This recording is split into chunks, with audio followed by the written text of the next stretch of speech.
Hello everybody and welcome to our video workshop for this month.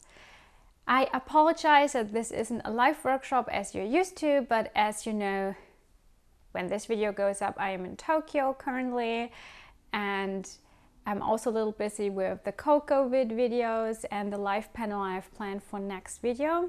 Something you can look forward to on my YouTube channel. So a video workshop was the only thing how to deal with all of this.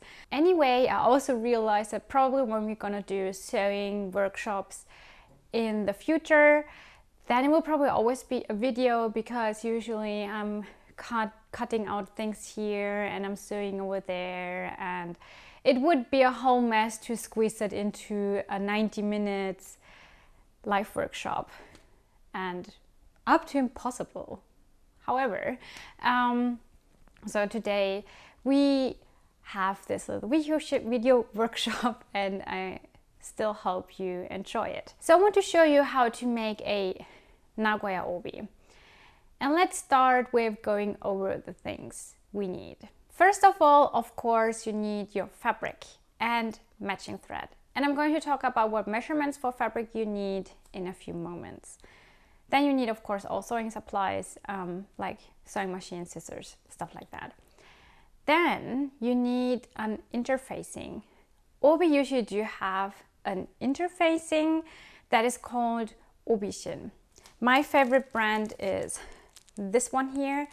I always get it from Rakuten, and I think they started international shipping service, so probably you can also get these from Rakuten. I will link it down below. I'm not quite sure how it works. I honestly didn't research about it. Probably someone will tell you something more about it in the comments. You don't, of course, need this exact brand. It's just what I'm working with. I've tried a lot of different interfacings, not just Obishin.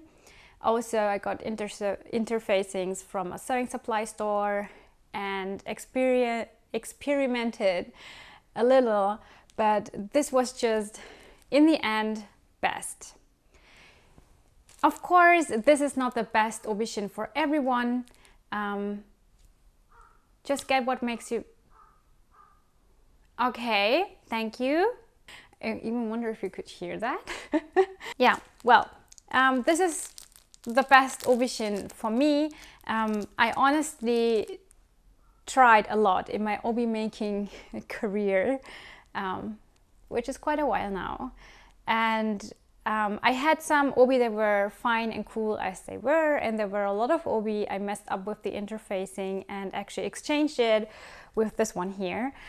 So experimenting a little is probably the best, because we can't go to the sewing supply store together, so you can use this or just get any interfacing you like or think is cool and try it out. It's usually, yes, a lot of back and forth with everything you make. With the Obishin, we also need a melt fuse, is this called. I'm sure you don't need exact this Japanese brand. It is a tape. Let me show you that. It is a tape you can iron onto your Obishin, and it functions as a glue. And I work with this. I like this one a lot. You don't need this, but I do recommend it to get something similar, or you get just an interfacing that you actually can iron onto your fabric. The size of the fabric you need will depend on its width. For a width with 110 cm, you need a length of 200 cm. When you cut it out like this, the pattern that will show around your waist will be on this side. But when you cut it out like so, you can use this top part for the front pattern. For a fabric with 150 cm, you need a length of 140 cm. And again, you can cut it out in two different ways according to the pattern. When you have a fabric width with 90 cm, you will need a length of 270 cm. And unfortunately, you can cut this out in a different way. So this is the fabric I will be using for this video workshop. It's already sleeping in my linen closet for a while now. It is a batik fabric from Indonesia. And usually when I go on trips, I get me something like this and then make something out of it. Anyway, when I laid this down straight like this, I found out that it has a weird tension on this side, which causes wrinkles. And surprisingly not on that side, it's only this side. So I probably will have to get rid of a centimeter or 1.5 centimeter, and then it, I think, will lie straight. I think it's caused by the way it's woven. And when you have a fabric like this, you can, when it's usually lying straight normally, you can decide if you want to chop all of this frizzly part off or not, depending on the pattern. There usually are these holes in the fabrics that are due to the weaving machine. Usually they hide in your sewing allowance, but if they don't, you will have to chop this off too.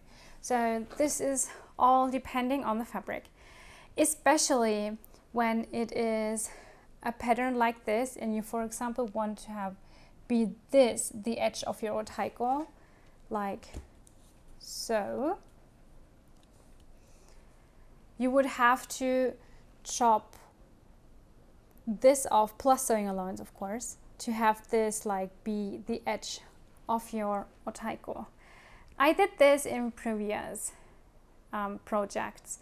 This time I actually want to be this placed somewhere at the side, not right at the edge.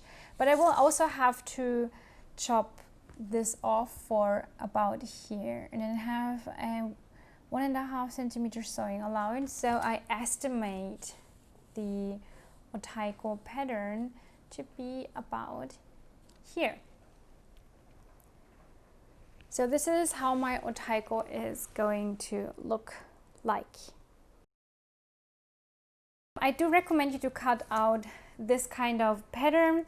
This is a 30 centimeter square, and this is approximately how your otaiko will look like. And even when you have a little more complex pattern on the fabric, you can then decide where you want to place your otaiko.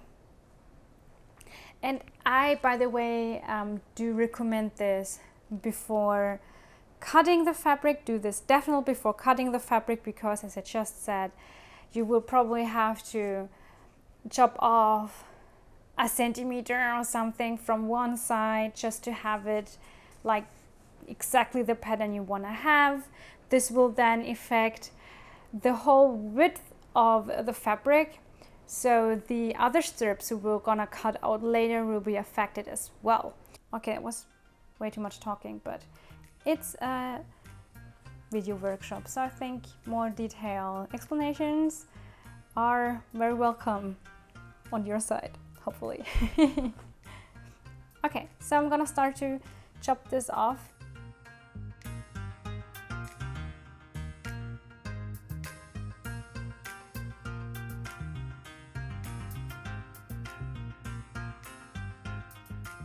Then I place the obishin onto the fabric and align both edges. I use books to hold the obishin in place.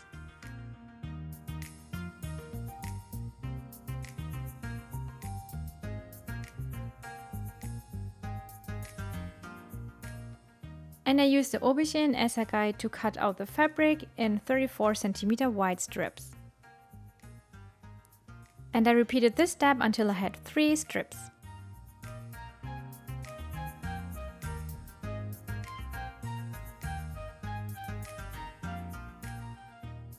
Now I can check how my taiko pattern will look like.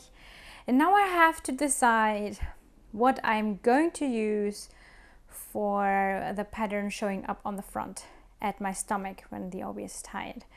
I'm still tempted to have this on the front. This will be folded in half, like so.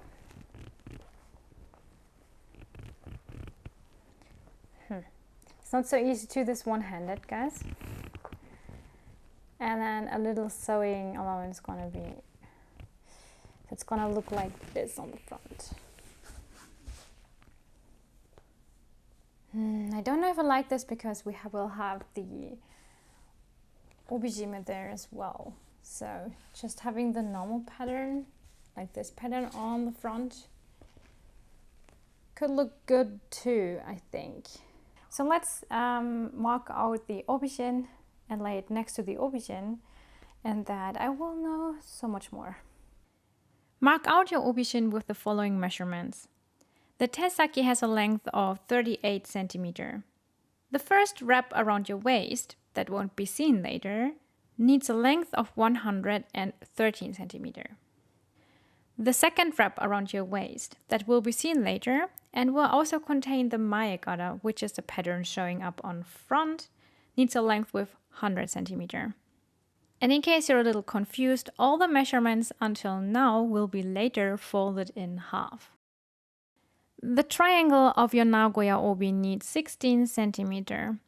And make sure to mark out the top of it clearly, because this will be the point until you have to fold the te in half.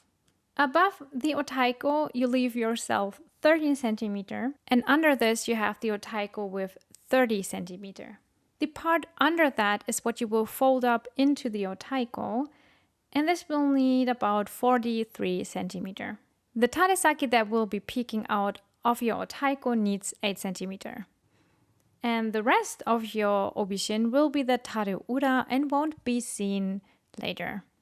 On this screen I have put in a pattern in those parts that will show up when you have tied an otaiko with this obi.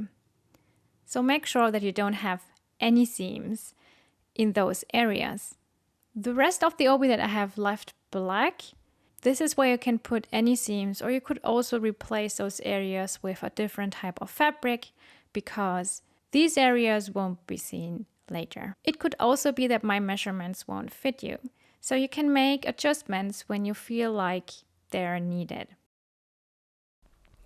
After you have marked out your obishin, I do recommend to keep one totally marked out obishin in your sewing supply storage as some kind of a pattern, because it will be easier to lay that on the floor and then lay the fabric and a new obishin next to that and mark that out according to your pattern markings.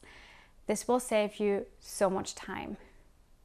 But this is not the only way you could do this. I honestly have another method, which is actually just me having the most important measurements, which is for me tesaki, maegara, otaiko, and tare, as paper patterns. I just drew those rectangles on a paper with the sewing allowance, and then I could throw it on my fabric and cut that out according to the pattern.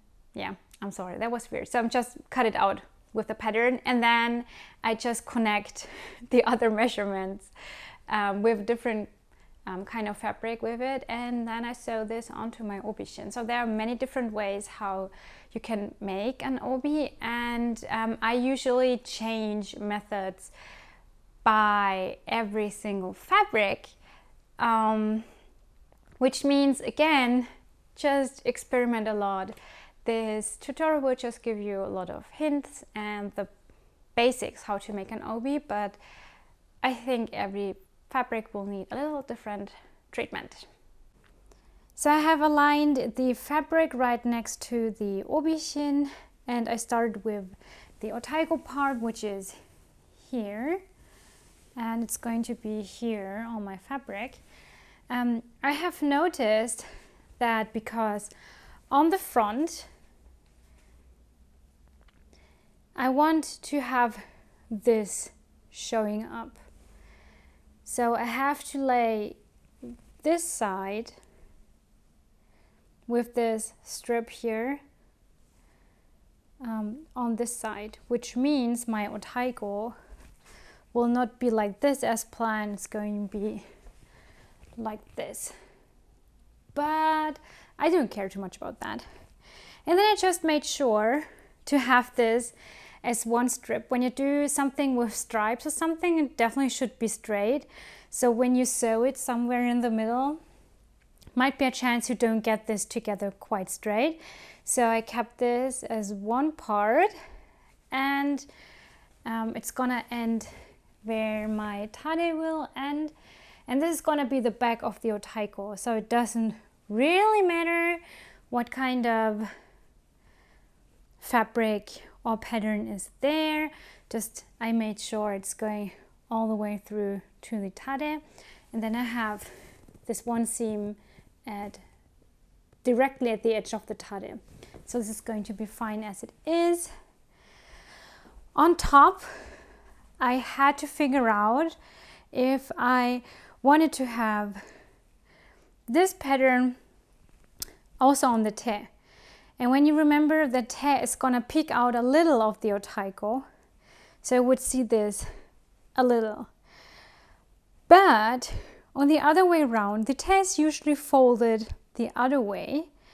So the back, which is going to be this here, the back will be showing anyway when doing it like a really traditional made Nagoya obi. Usually you wouldn't have this then showing on the te because you have to turn the te round. You fold it back through the otaiko, if you might remember. So this would show anyway. So I thought I'm gonna go with the traditional made way or at least make it looking traditional made.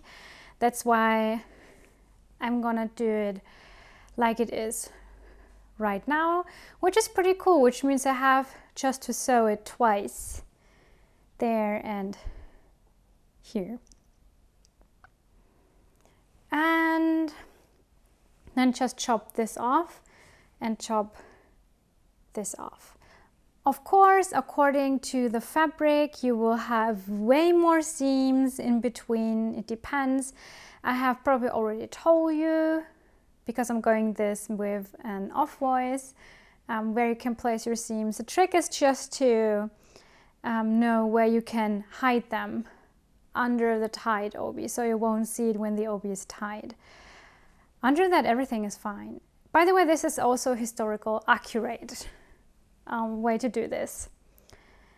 And I forgot to mention this until now, but when I lay this down like this, I already let the meat for my sewing allowance, which is 1.5 centimeter in my case. I'm aware that everybody has the same sewing allowance, but I think 1.5 centimeter is most common. And yeah, that's how I lay them. So I know how much length I actually have. With this fabric, you can tell I did not care. I did not really measure this. I did it by eye. You can do this with a fabric like this. Also, when you have lots of fabric over, you can do this. When you just have a little fabric and you will have to sew a lot, I do recommend to definitely measure this and align really 1.5 centimeter to just make sure you have definitely enough fabric. But just a side note, you will definitely need a little more than even longer than your obishin, but that's just a spoiler. So let's sew this stuff together.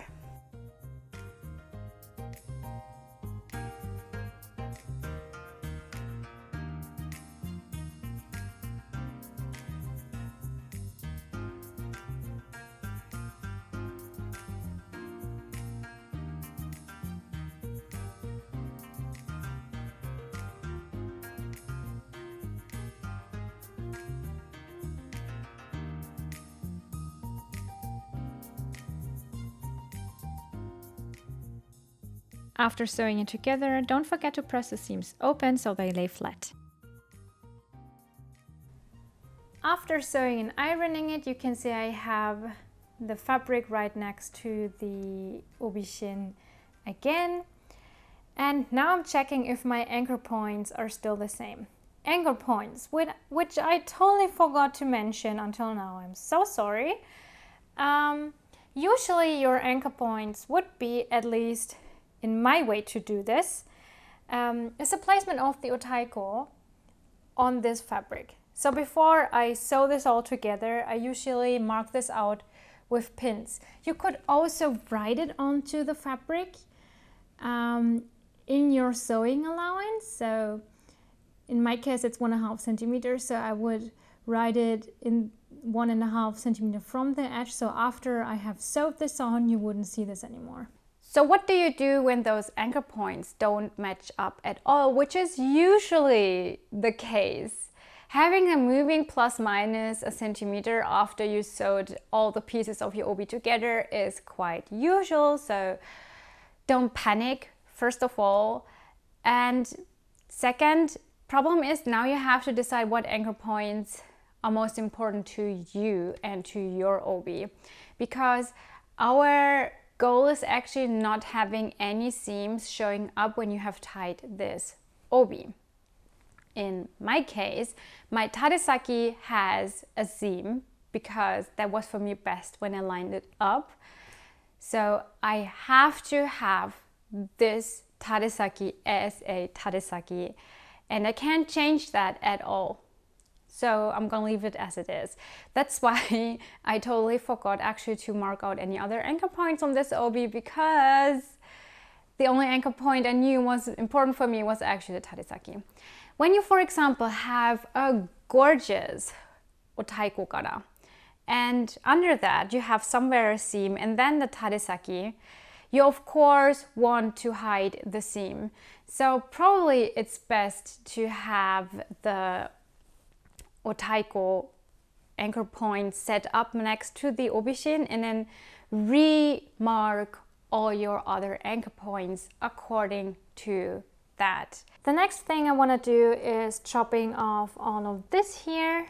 This is my teisaki, and I'm gonna leave a few centimeters from this. So I'm later gonna sew this and then fold it in, or you could in the very end fold it in and then blind stitch it.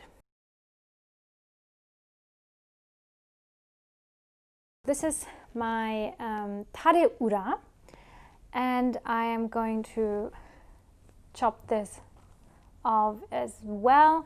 I'm also gonna leave about 10 centimeters, I think, of this, because this will later help to smoothen the obishin out inside of the obi, but you will see.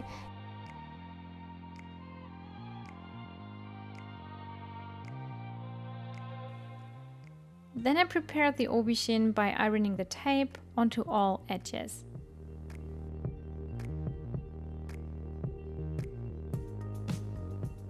Removing this paper is very satisfying. Then I place the fabric onto the obishin and I align my anchor points.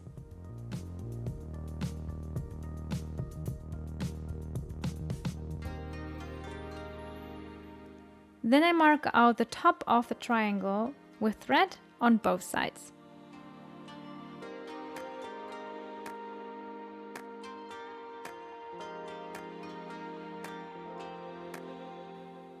And I start to iron the fabric onto the obishin. As my table is a normal dining table, I will have to do it part by part. I always start with the otaiko, and then I iron it down to the tade.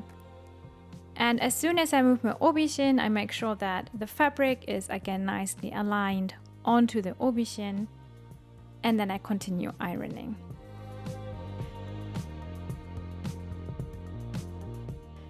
After that is finished, I turn it and cut off the extant fabric. Then I fold the tareura upwards, right side on right side.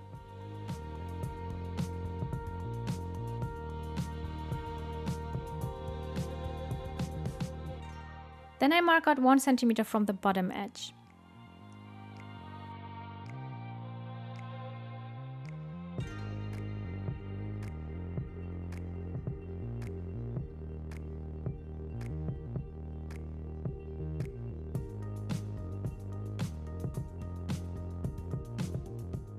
and 1 centimeter from the triangle marking to mark out where I will start and stop sewing.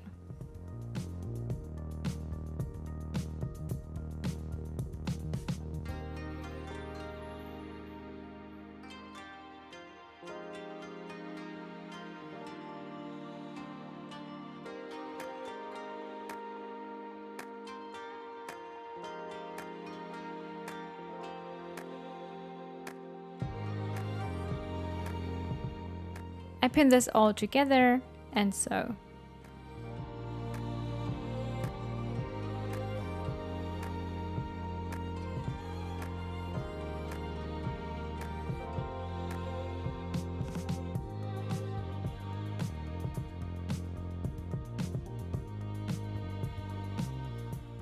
After sewing this, I fold back the extant fabric of the tade ura so this won't be involved in my next step.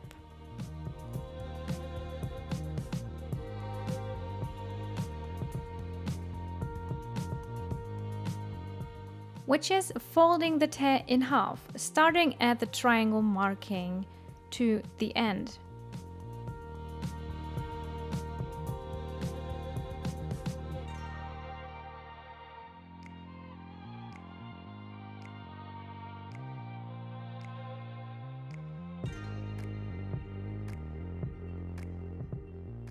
Take your time for this to make sure you fold this nicely into half.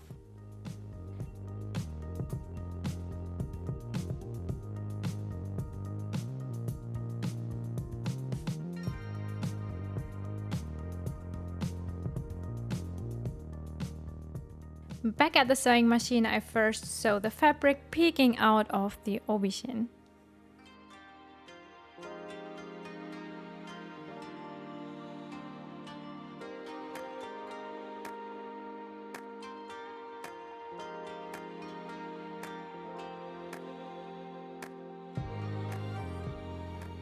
And then I stitched the folded te together.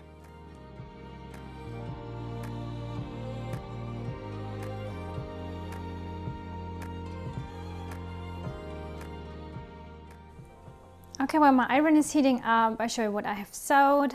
I have sewed this edge here, about 1 centimeter from this edge, not all the way through. I kept it a little open here. You will later see why. Then I have sewed all the way long to my itoshirishi, my thread marking, and again I left about 1 centimeter open from this marking because now we are going to iron this inside like so.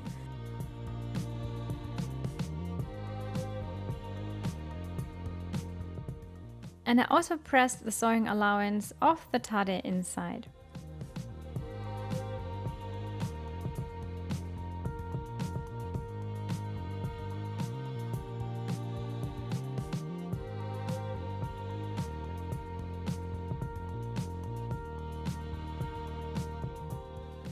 As well as I formed and ironed the triangle. You form this triangle by placing the marking of the top of the triangle onto the obi in a 90-degree angle. And then you have to turn everything inside out using the opening at the triangle. Make sure that all corners are neat and crisp.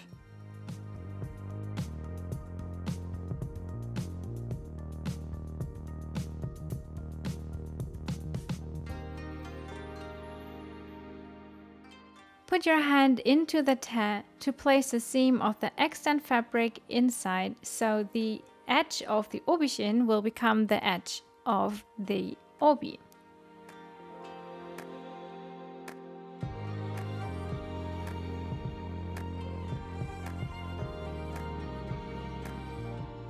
And when I pull my hand out, I slide along the edges and make sure that the obishin is nicely folded inside of the fabric.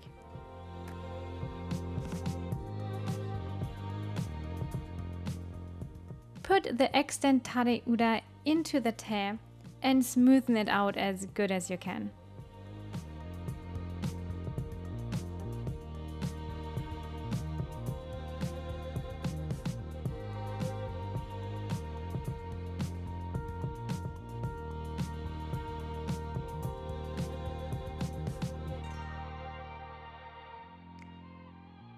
and give the obi a last good press.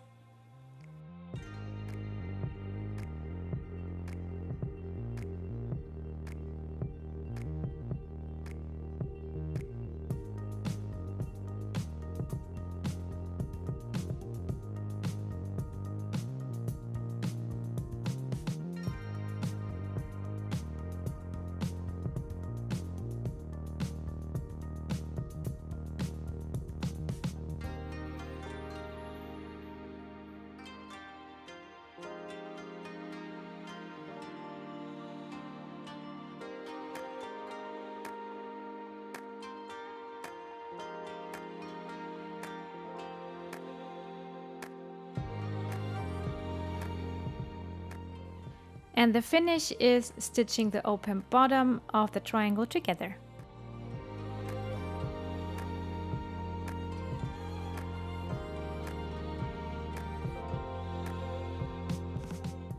What do you think? I am super satisfied with the outcome. When I saw this fabric, I knew it's gonna be a perfect obi, although I think it's a little more from the colors on the autumnish side. I'm probably gonna wear this all year through. It is a light cotton, so I can also wear this in summer. I hope you had fun watching this. I hope you have learned how to make a Nagoya obi. Please guys, when you have more tips to make some things better, feel always free to write it down below in the comments so everybody can read it under this video. Or you can also, of course, discuss on our Discord server, and make sure that when you've made an obi to send pictures on the Discord server so everybody in our community can see it, because I think everyone wants to see your masterpieces, not only me, and I'm so looking forward to seeing what you are making with different fabrics. Oh! I wish you a lovely day or a lovely night, depending on when you have watched this. And I talk to you again very soon. Bye!